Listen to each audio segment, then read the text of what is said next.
Why my student spent almost 100 days on Duolingo, but still couldn't order breakfast in Spain? Because that's big. And how he changed it is just one session with me. But first, bienvenida y bienvenido y bienvenide. Welcome to Spanish for VanLife, the first and the only podcast designed to help you stop studying and finally start speaking for your VanLife adventure across Spain, Latin America, Guinea Ecuatorial, wherever you want. Yo soy Chris, the Spanish teacher for VanLivers, la profesora de español para VanLivers, and if learning a new vocabulary on Duolingo were enough, you already be chatting with locals in Spain. So you know that is not the problem. Quick reminder before that we start to speak about my student and how he changed this situation in just one session and what we did and everything. Just remind you that Arranca tu Español waitlist is already available. So if you sign in, it's free and you will get a discount for the programs Arranca tu Español. So I mean, just sign up because if after you want a discount, it's going to be available just for you because you went in the joint list. You went in the Arranca tu Español wait list. So now let me tell you about my student. He was actually super consistent, and this is consistent. This is something that we love about students when they do homework and when they are like doing the things that they have to do, like the things that you say. Maybe watch this video or do this homework. Ask me any question that you have. Everything, and he was perfect in this sense. Like no one is perfect because but in this thing he was perfect, this perfect student that any teacher wants. I am not the perfect teacher of anyone. Bueno, so he was super smart, vale. And just to contextualize you, he grew up in a very family without resources, and he built a six-figure business. So he is actually really smart. And I explain that because sometimes we think that, oh no, it's because, he's stupid and he couldn't. No, no, no, no. He's really smart. And he knew a lot of Spanish grammar. He had learned actually tons of vocabulary with Duolingo for many months before that we started. And, it's like the perfect situation. However, he told me that when he traveled to Spain, to south of Spain, he couldn't talk with the waiter. Like his brain were blocked, he froze and automatically switched to English. And I was like, what the fuck? So the first thing that I did was, okay, let's see how is when he said to me, like, okay, let's do a role playing. Maybe I can check the grammar and the vocabulary that about ordering food. Maybe it's that. And guess what? That wasn't the problem. He knew like a lot, like he could have a really nice conversation. He could order me a coffee, because we were doing this role playing. So no, he didn't need any more practice as I thought at the beginning, not at all. So I said, maybe let's see if it's something else. Um, and step by step, I realized that it was something. It was something, and it was huge. We didn't know in the moment. And so what we did is one of my reset sessions. I love my reset sessions. Oh my gosh, I really love them because we work on the deep beliefs that keep students from making progress because they are so deep, so roots that if you don't cut them and take them out and change them for another positive, they stay there and sometimes we don't know, like what. And after I'm going to explain you what was the thing that happened to him. It's crazy. There was the first time that this thing happens to me in class, like this belief, let's say. And so, yeah, I love these sessions because sometimes we try to do the adding things. What I say, it's like sumar, add, no? And we try to learn more vocabulary, watch more YouTube videos, and do more textbooks exercises, and that these are things that add more knowledge. But when the belief is so deep and so inside, you have to go through it and just get them out. So, we were, I was asking him some things, and finally, and step by step, and he didn't know, he was afraid of sounding Spanish. And doesn't make any sense, right? Because if you are studying Spanish, you would love to sound Spanish, not like a native speaker, but sound okay with your, of course, with your accent. I mean, I have a I have a Spanish accent when I speak, obviously. And I don't regret about that. I mean, it's my accent, it's my language, it's my life. However, there were some things that when he was speaking, I couldn't understand properly because he was um, talking in a very English way, English pronunciation when he was speaking in Spanish. So when he was writing homework and doing exercises like writing exercises, everything was correct. However, when he was speaking, there were some interferences, we can say, about his pronunciation. It was so English that sometimes even for me was so hard to understand him. So I was asking things. I love these reset sessions, you can't imagine. And somewhere along the way of his life, his brain had learned, atentos, por favor, agarraos, this is incredible, that speaking English with a Spanish accent sounding stupid. Why? Because he told me he remembered, crazy, watching TV shows as a kid where the dumbest characters, like the more stupid characters, always spoke English with a strong Spanish accent. And many films used Latino and Spanish characters whenever they wanted to portray someone as unintelligent.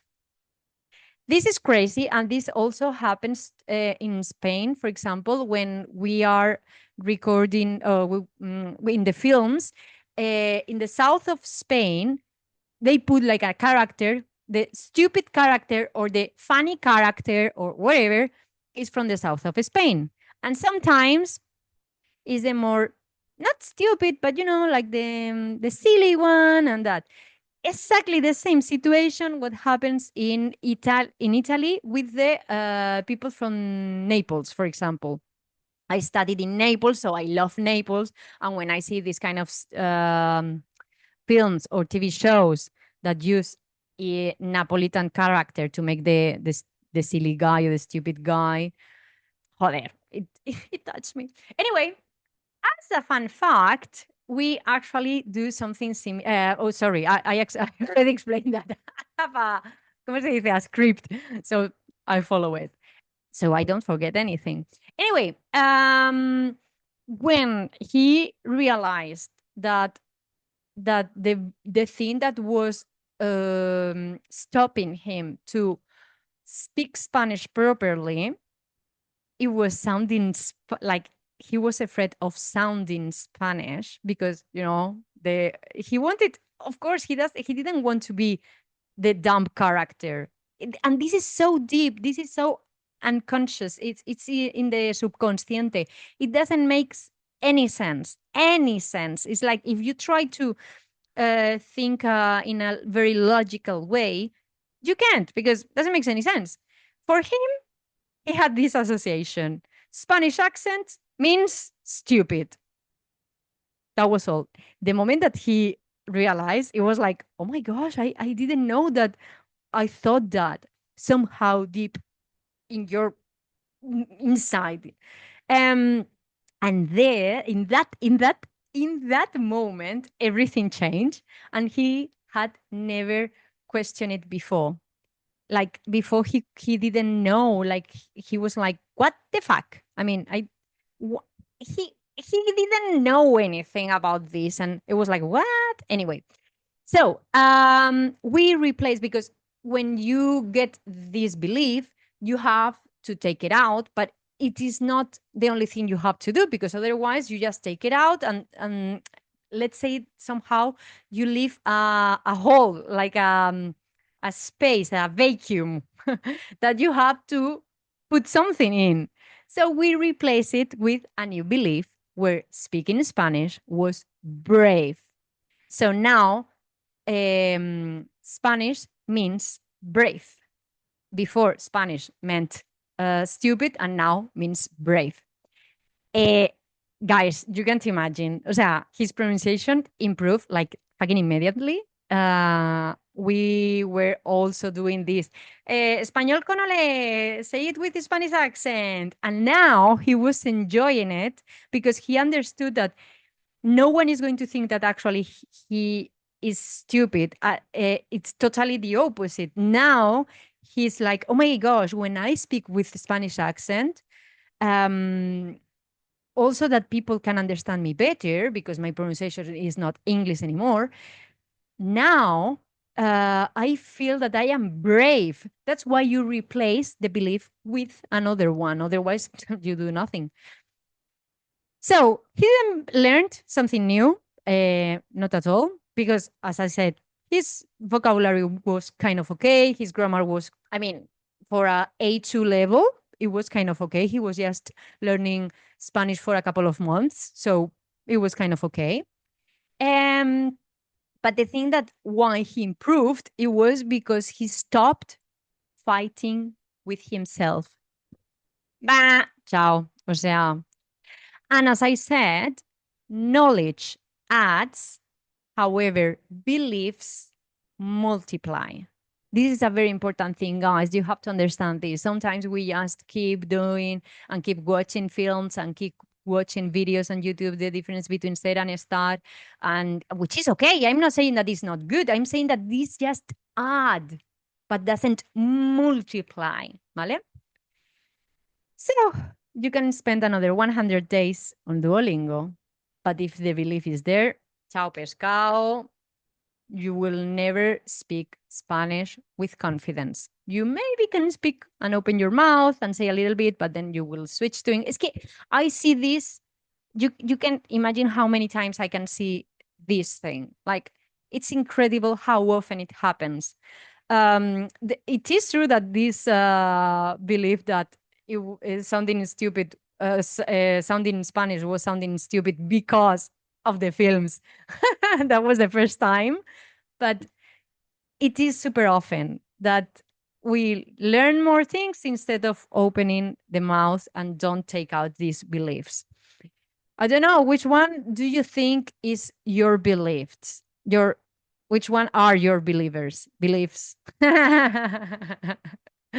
So do you believe you are maybe too old, or your accent is embarrassing, that people will laugh at you? I have that one. I mean, I really have that one because why do you think I am so good Spanish teacher? Because I do, like, everything that I do to myself, I teach to my students. And this happens to me. Right now, I am learning Valenciano, which is one of the languages that is spoken here in, you can see in the podcast. Let me check. Ahora sí. So in this part, a ver, oh, no, calla. In this part here, they speak Catalan, Catalano, Valenciano, Balear, in all this part. And in this region, in Valencia, they speak Valenciano. So I am learning Valencian, and I have this unconscious feeling of they will laugh at me. I know that they won't. I mean, 100%. Actually, it's the opposite. Um, I know when they see someone who is trying speaking in their language, they feel really, really happy. However, have to fight sometimes with this and deal with this. But because I know that this is something that it is not real, um, I can go back again. That's the difference. I mean, I can say to you, just speak Spanish and that. No, I know that it's hard. I really know that it's super hard because, yeah, I mean, you have your own paranoias. But when you know them and when you know how to replace them with others, like, for example, mine is they don't will laugh at me, they will, ¿cómo se dice? Like they will be, let's say, they will be happy because I am trying to learn the language, even if they speak Spanish, of course, Castellano, and I do also. So I know that they are compliments, coño, que no me salía la palabra. Bueno, I know that they will do that.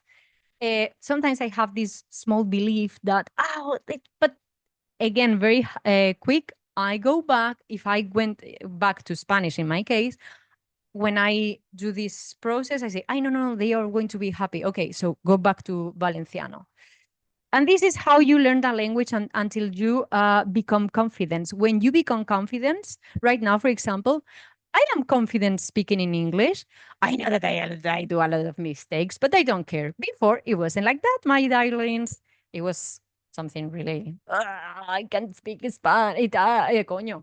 I can't speak English. Everyone is going to laugh at me because my grammar is so bad. Who's, who, guess what? No one cares.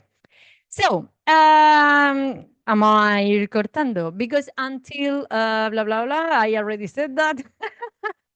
So, yeah, that's it. What are your beliefs? And see you in the wait list of Arranca tu Español. Be, ¿cómo se dice? Intelligent, smart, and join the Arranca tu Español list, wait list, so you will get a discount. ¿Qué coño? When you are smart, you are smart. And when you know, you know. Vale. Un besito, nos vemos en clase. Chao.